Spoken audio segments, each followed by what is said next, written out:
We're going to do this the right way, guys. You know what? Let's go back. Again, this is the fun of the new Fusion updates. Technically, we should have a hybrid design because, well, that's how we work. New component. This is going to be our part.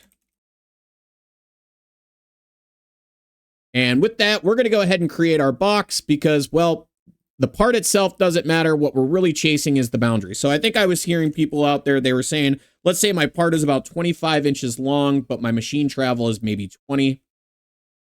And with that is a pretty standard looking part. So if I was to machine this right now, create my setup, the problem is going to be, one, you got to set your work offset somewhere. Maybe we go off and we're going to do the right side of our part before doing the left side of our part. Not the biggest deal at the end of the day, but let's say I want to go in and do some type of toolpath that is going to require me to only stay at one end of my part. Now, there's a lot of ways you could do this. I'm going to show you a couple. Step one would be is if I was to face right now this part off, let's go ahead and get one of my favorite tools, the big old 2-inch shell mill from the default library. And with that, you're going to notice my toolpath goes the full length of my part. So from a 2D standpoint, the easiest way to cheat on all of the toolpaths is, one, go catch our new series out there, back to the basics. But I need to define a different stock selection. This is it. This is the whole key to what you have going on. Now, there's a couple caveats to this, and I'm going to show you this.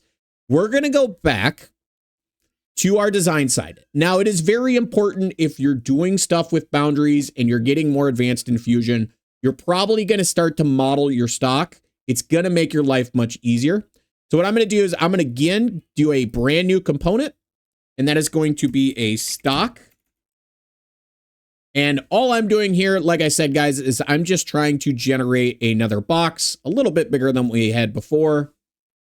I'll have to type these in manually. Let's just say we're now at 26 inches long, 2.5 wide. And lastly, we're going to work with 1.1 high. So the luxury of components is because now I can do a joint and I can place my stock where my part is. We're going to have to flip this. But as you can see from the bottom side, I now have a rectangle on a rectangle. I know this seems a little messy at first, but you're going to see why this is going to get much better in a short period of time. So I am going to right click my stock. This is a pro tip out there for you guys, is we are going to go up and we are going to look for appearances. And I am going to change the stock to glass. And the reason why I like doing this is because, one, glass, it's transparent. You can download whatever shade glass you want. But as you guys can see, I can grab that glass, I can throw it on there. And just like that, my stock is transparent so that I can see my part inside, regardless of what level I have activated. So from this point, let's fix our manufacturer side of things again. You guys, you're a more advanced user. You would have probably had your model and your stock already done. I like to take you back and forth to show you why each thing takes effect, right? So again, my stock is no longer relative. It's from solid. And we're going to go back down and we're going to find our stock in our tree. Again, hybrid design with the new updates. And make sure you're using what? What is it, Elijah? You're using what? Components. So as you guys are seeing, let's fix our setup again. Let's get rid of the body. Do this the right way. Pick our part this time around. And as you guys can see, I now have the giant yellow box out there. And if I regenerate my facing toolpath, I still got the dilemma of over travel, right? We're building up to this. Now, this is where the magic is going to happen. Because in the design side, if I want my toolpath to stay on a certain area of my part, I need to create a boundary to use. Now, if you're using primarily 2D toolpaths, you're going to want your boundary to probably respect the size of your stock, where if you're using 3D toolpaths, you can be a little more loosey-goosey with it, if that makes sense. So we're going to do both. What I'm going to do is if I want my boundary to be in the stock component area, you could place it in the stock component area. Or if you're going to be a stippler because you're using good organization techniques, we might want to kick off another component for just my boundaries. I think a lot of people forget this at the end of the day, that I can only put sketches in components and I don't need bodies. This just makes organization to be super handy and useful. So again, we're going to create our sketch. Now I'm going to cheat here. We're going to go ahead and go off the top of my stock. You could also go off the bottom of your stock. The reason why I like that is because it's going to automatically project the boundaries of my stock. And with that, I could start my sketching tool. So first and foremost, we're going to do a rectangle here. And again, I have my stock turned off. But the idea is I'm using that projected edge of the stock to create my boundary for my other toolpaths. Now, if you're doing this with the 3D world, we can make that boundary about as big as we want. Again, guys, if we're looking down from the top, if I turn my stock back on, you'll notice that yellow box that you have there is, I can't speak, is constrained to the top of my material. Now, if you know your travel limits, this is where we could, of course, add a dimension. Maybe we're only going to make it about 16 inches. As you can see, I could plug in 16 inches. If you wanted to start now, like going around and being fancy, 12 here, maybe this is going to be, 19. And then with that, we need a distance from here just because, let's say it's 5. We're really just starting to work towards fully constraining that sketch. It's not a big deal, right? The sketch that does matter is the one on our part, which is for our 2D scenarios only. And the sketch outside is for 3D toolpaths. Now, this is where I would personally, at some point, I'm going to have to slide this down my machine, right? I might make another sketch. Again, same surface. Maybe add my rectangles down here at the other end. Again, whatever your boundary is going to be, we're going to just go ahead and make a generic one. This just makes it easy for setup 1, setup 2. That's all I'm doing, guys. I'm thinking a little bit ahead of myself to make life easy. But when we go back to manufacture, what I'm going to do now is change the boundary used for my stock settings. So again, this is where, if you notice, I'm highlighting that small rectangle. And just like that, I've now limited my facing toolpath to only go so far down this part, right?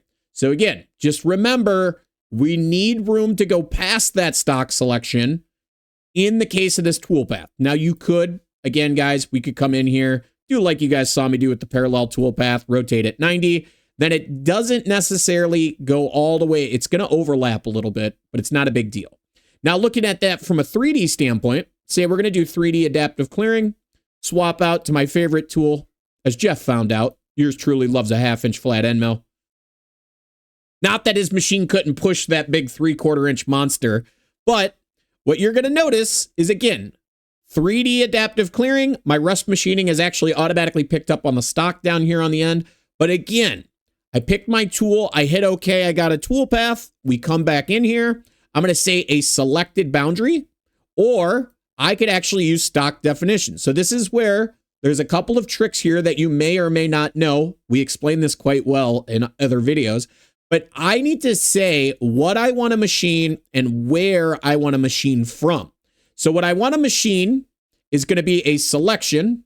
So we're going to stay within this window, and we are only going to machine whatever stock is left over. So this is where I could say tool inside the green boundary, but only machine where the physical material is coming from, right? So again, as you guys are going to see, we're going to go ahead and hit OK.